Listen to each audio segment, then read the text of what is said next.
क्या आपको पता है कि अगर आप 1 मिनट भी गुस्सा करते हैं तो आपका इम्यून सिस्टम 4 से 5 घंटे के लिए कमजोर हो जाता है। क्या आप जानते हैं कि दुनिया में एक ऐसा देश भी मौजूद है जहां पार्किंग की जगह ना होने पर कार खरीदने की इजाजत नहीं दी जाती है? या फिर आप यह जानते हैं कि अगर मोबाइल फोन को रात भर चार्ज किया जाए तो उसके साथ क्या होगा? जानने के लिए बने रहिए हमारे इस वीडियो के अंत तक। फैक्ट नंबर 10, अगर वेजिटेरियन है और चिकन और मटन खाए बिना ही इसका स्वाद आप चखना चाहते हैं तो इसके लिए आप तरबूज का इस्तेमाल कर सकते हैं। जी हाँ, आपने बिल्कुल सही सुना। दरअसल तरबूज एक ऐसा फल है जिसका स्वाद पकने के बाद मटन की तरह हो जाता है। दरअसल तरबूज को ग्रिल करने पर वह अपने अंदर मौजूद एक्स्ट्रा पानी और बीजों को छोड़ देता है, जिसकी वजह से उसके अंदर सिर्फ पल्प रह जाता है। इसकी वजह से जब तरबूज पक जाता है तो इसका स्वाद काफी हद तक मीट जैसा हो जाता है, जिसमें नमक और नींबू लगाकर नॉर्मल फूड के साथ खाया जा सकता है और खाने वालों को इसका स्वाद बिल्कुल मीट की तरह ही लगेगा। आपको जानकर यह हैरानी होगी कि विदेशों में कई लोग पार्टी या फैमिली मीटिंग में तरबूज को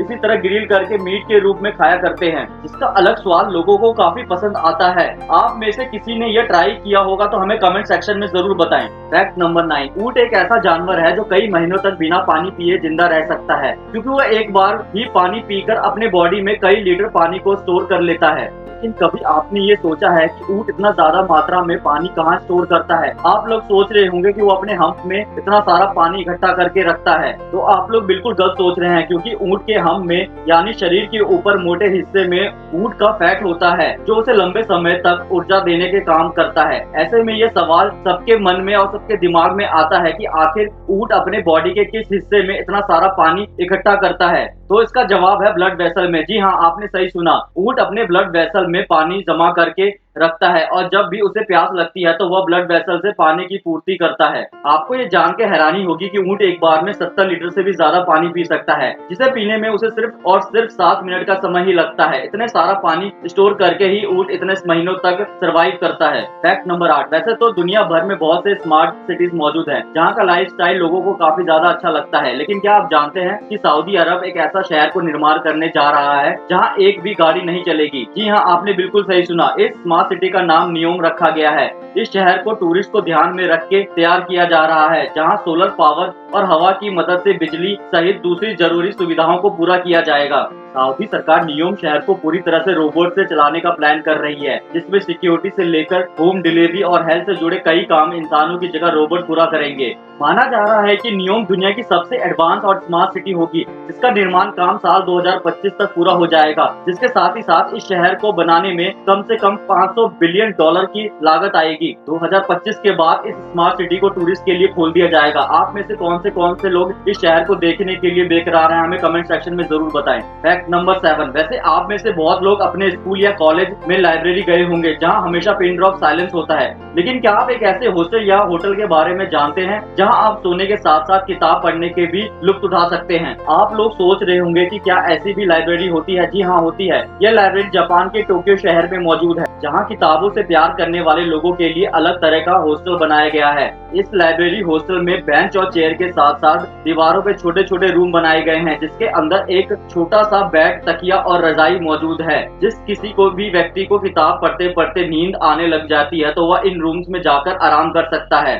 अगर इसके साथ अगर किसी इंसान को बैठने की वजह लेट के किताब पढ़ना ज्यादा पसंद है तो वो भी इन रूम्स का इस्तेमाल करके लेट के किताब पढ़ सकता है। इन लाइब्रेरी हॉस्टल में बहुत ज्यादा शांति रहती है और यहाँ रहना स्टूडेंट के लिए बहुत सस्ता भी होता है और वो यहाँ अच्छे से ध्यान लगा के पढ़ाई कर सकते हैं। फैक्ट नंबर 6, अभी तक आपने बहुत तरह के पक्षियों और उनके घोंसले को देखा ही होगा, जिन्हें वो खुद बनाते हैं और अपने अंडे उसमें रखते हैं। लेकिन क्या आपको पता है दुनिया का सबसे बड़ा घोंसला कहाँ है और उसे किसने बनाया है? अगर नहीं तो हम आपको बताते हैं। इस तस्वीर को ध्यान से देखिए। पाकिस्तान के लाहौर शहर में मौजूद ये दुनिया का सबसे बड़ा घोंसला है, जिसे खुद इंसानों द्वारा बनाया गया है। इस घोंसले को इतना आकर्षक और अलग तरीके से बनाया गया है कि इसे देखने पर ऐसा लगता है कि यहाँ पक्षियों का पूरा शहर बसा हुआ है। आपको जान के ये हैरानी होगी, यह घोंसला इतना बड़ा है कि इसके अंदर लाहौर के पूरे पक्षी आकर रह सकते हैं। हालांकि ज्यादातर पक्षियों को अपने बनाए हुए घोंसले में ही रहना पसंद होता है, इसलिए लाहौर में बनाए गए इस घोंसले में कुछ ही पक्षी आकर रहते हैं। फैक्ट नंबर 5, इंसानों की तरह जानवरों भी का बुढ़ापा बुढ़ापा आता है। इसकी वजह से उनका शरीर कमजोर हो जाता है और एक समय के बाद उनकी मौत हो जाती है। लेकिन जानवरों की दुनिया में एक ऐसा जीव भी मौजूद है जो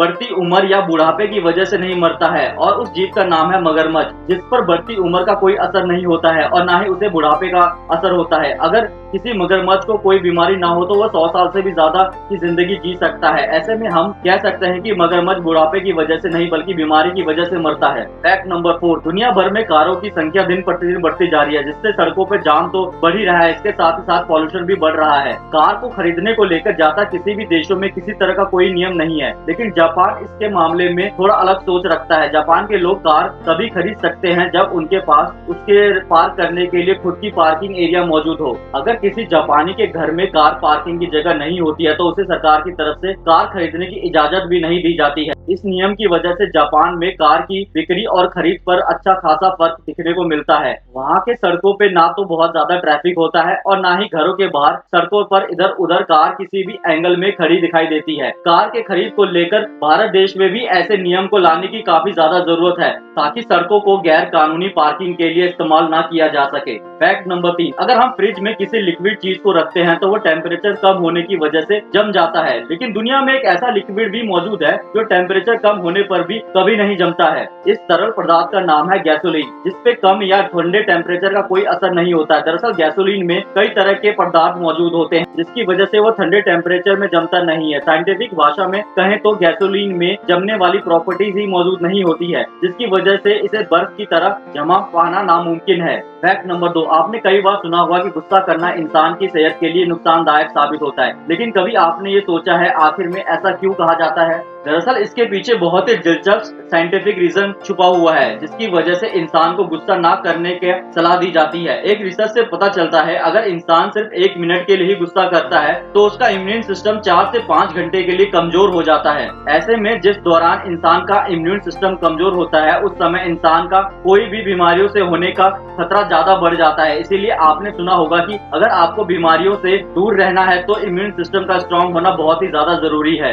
अगर आप ज्यादा समय के लिए गुस्सा रहते हैं तो उसका असर आपके इम्यून सिस्टम में पूरा दिन पड़ता है। इसीलिए गुस्सा करके अपनी बॉडी का इम्यूनिटी सिस्टम कमजोर करने से बेहतर है कि आप योगा और मेडिटेशन करके खुद पर कंट्रोल करने का सॉल्यूशन ढूंढ लें। फैक्ट नंबर 1, कई लोग रात को सोते समय अपना मोबाइल फोन चार्ज पर लगा के सो जाते हैं, जो दूसरे दिन सुबह तक चार्जिंग में ही लगा हुआ होता है। ऐसे में कई लोगों का मानना है कि रात भर मोबाइल फोन को चार्ज पे लगाने से उसकी बैटरी खराब हो जाती है या फिर गर्म होने की वजह से ब्लास्ट हो जाता है। अगर आप भी ऐसा ही सोच रहे हैं तो आप एकदम गलत सोच रहे हैं। दरअसल आजकल के एडवांस स्मार्टफोन में लिथियम आयन से बनी बैटरी लगाई जाती है जो 100% चार्ज होने के बाद एक्स्ट्रा पावर की सप्लाई लेना अपने आप बंद कर देती है। इससे में आपका मोबाइल फोन रात भर चार्जिंग में लगने के बाद वह फुल चार्जिंग होने के बाद ऑटोमेटिकली बंद हो जाता है। इस तरह मोबाइल फोन के गर्म होकर ब्लास्ट होने का खतरा भी पूरी तरह से टल जाता है और आपका मोबाइल फोन और उसकी बैटरी भी पूरी तरह से सुरक्षित रहती है। हालांकि आज से कुछ साल पहले जो टच वाले मोबाइल फोन इस्तेमाल किए जाते थे उनमें कुछ अलग तरीके की बैटरी लगाई जाती थी, इसलिए उन्हें रात भर चार्ज करने पर मोबाइल फोन के ब्लास्ट होने की खतरा बना रहता था। लेकिन अब ऐसा कुछ ना के बराबर है। दोस्तों, ये थी हमारी आज की वीडियो। आपको इनमें से कौन सा फैक्ट सबसे ज्यादा अच्छा लगा हमें कमेंट सेक्शन में जरूर बताएं। अगर वीडियो अच्छी लगी वीडियो को लाइक और चैनल को सब्सक्राइब भी कर दें।